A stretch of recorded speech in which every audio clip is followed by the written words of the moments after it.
Yo, what's up GameLeap? It's Coach Cheese back again, and in this video we're going to be breaking down the Pro Guides ad that keeps running on our uploads. Now I'm just joking of course, what we're really going to be doing is covering the 20 worst champions of the new patch and why they are so bad. So if you want to know the champions you should steer clear of this patch and an understanding as to why they suck, gear up for the next 10 minutes or so. Now guys, I want to know the change you think Riot has to make before it's too late. It might be a change to your favorite champion or a change to an item. Now my favorite is Shaco, and yes, I'm a psychopath, and right now I can't clear Raptors without ulting for them, so it'd be nice to get some extra damage to monsters, please Riot. Let me know your thoughts down below. Now as well as our YouTube channel, we have the best players and coaches, myself included, making super informative content on our website too, GameLeap.com. So if you want to take your learning a step further and get the most out of League of Mythics, then get signed up today, links as always in the description and comments section. Alright guys, let's get into it, and the first champion on our list is the Corkster, and despite the mirror mana change this patch,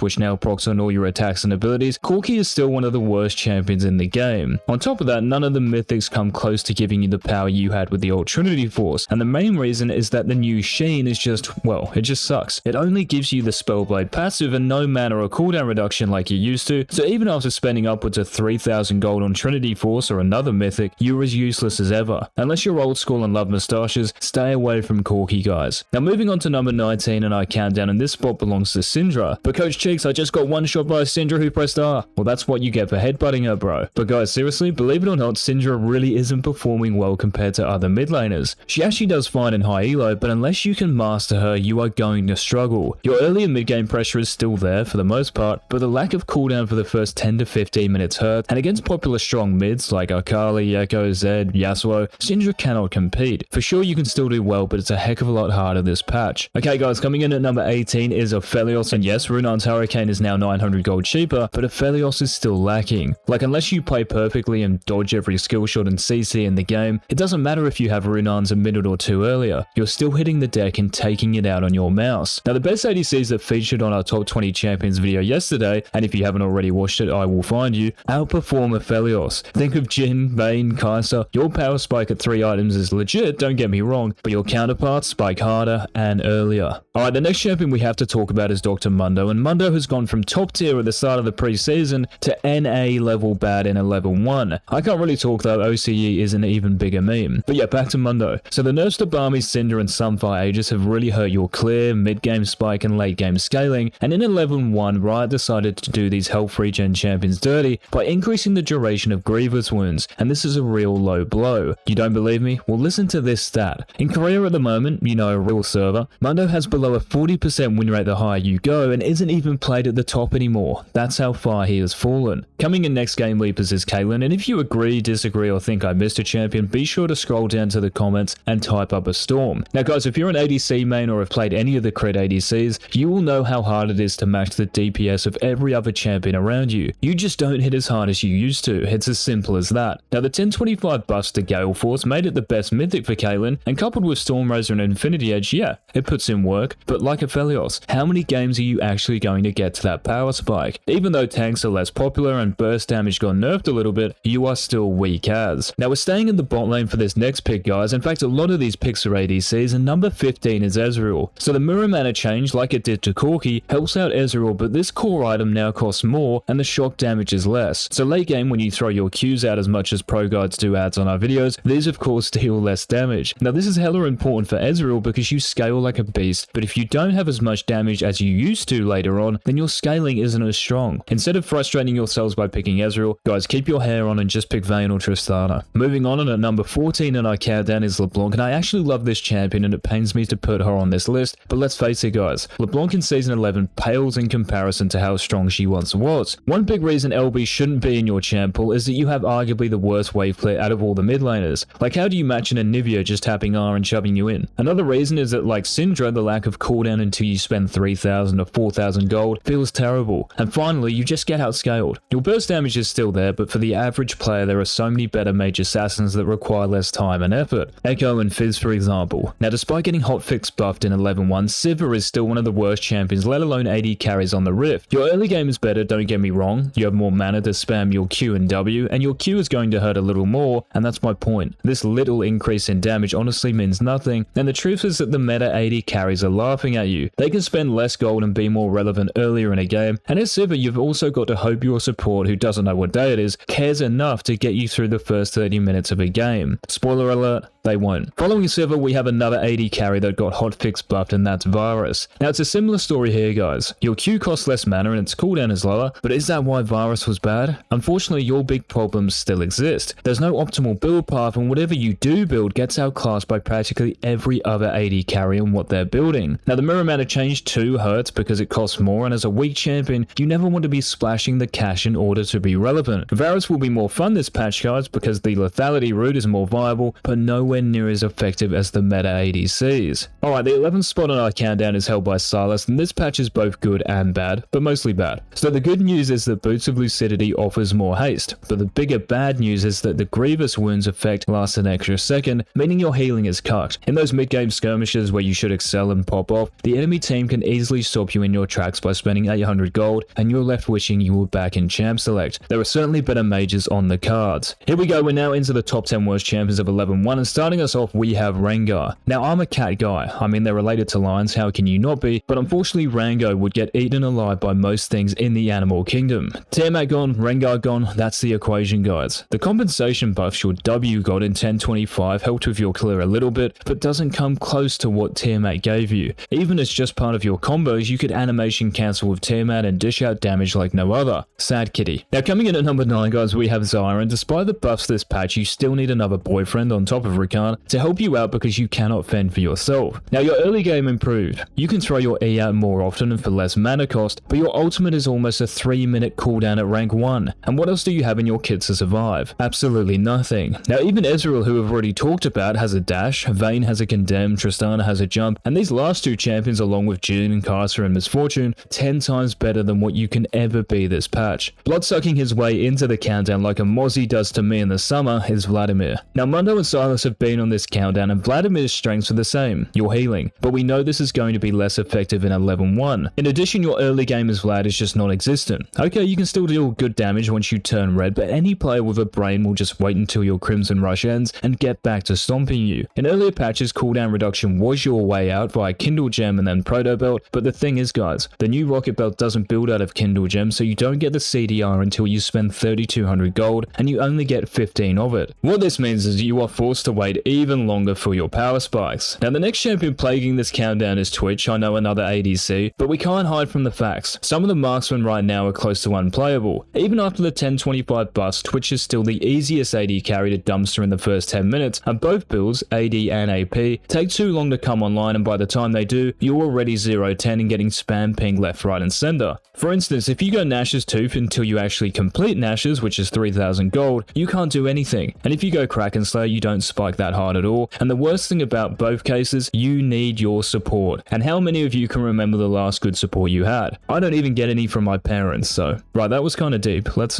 move on quickly. Now, we're already at number 6, guys, and this pick is Ryze. Now, Riot said that the massive buff this patch is because, and I quote, Ryze is struggling in all roles, so we're giving him back some mana. Making him red would be a bigger buff. Now, on a serious note, the current mana items and options are terrible, and this is the most important stat on Ryze. Rod of Ages was removed from the game, and Tear of the Goddess no longer grants mana regen, not to mention the fact that the new Seras is just F tier. I mean, there was a reason mages were building Mana Mune instead, and this might well be a thing again. Here we go, GameLeap is the top 5, and before we send it, this is the final reminder to check out our website, GameLeap.com. Thousands of summoners have signed up, so why not join the party? Challenger, courses, guides, videos, coach cheeks, we have it all, so click on one of the links below. Starting the top 5 off, we have Rumble, and though Rumble was one of the champions that did okay at the start of the preseason, now you really are a junkyard yordle. You know, you had Riftmaker as a mythic back in the day, Night Harvester, Rocket Belt, but since the 1024 nerfs to all of these items, Rumble has been unsurprisingly on the decline. Top lane is just a no-go because you get dumpstered by every bruiser and you're very easy to kill, and the same goes for mid. You may be oppressive into some champions early game, but when every player has their mythic item in the ready, you might as well be a wet paper bag. Coming in next at number 4, we have Gangplank, and I know Tobias Fate is in pain because of how bad GP is. The real issue for Tobias and you GP mains is that Sheen may cost 350 gold less than its older version, but it no longer gives mana and cooldown reduction, so you can't spam it in lane as much. Now the Spellblade passive still procs on your Q of course, but that is all you get. Your laning phase is a constant battle with your blue bar instead of with your opponent, and you don't have an optimal mythic item. The fact of the matter is that whatever mythic you choose, and even if you play like Faker, there are 10 more champions that are way more effective. Into the top 3 now guys, and the bronze medalist is Azir. Now it's incredibly painful playing Azir in this meta because one of your best items, Nash's Tooth, no longer gives cooldown reduction, so it's not worth rushing. None of the mythics give you a big power spike that lets you compete with champions like Fizz, Katarina and the rest of them, and you have to play extremely well just to be even, not to be 5-0 like other champions.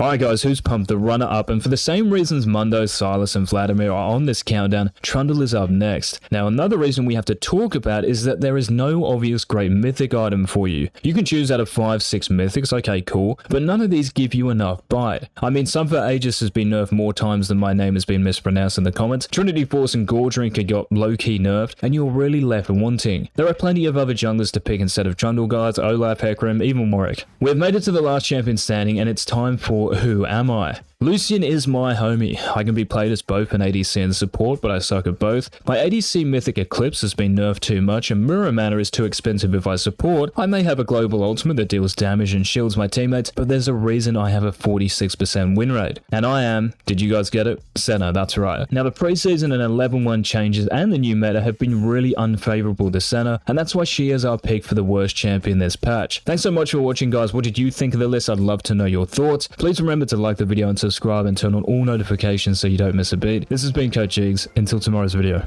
Peace.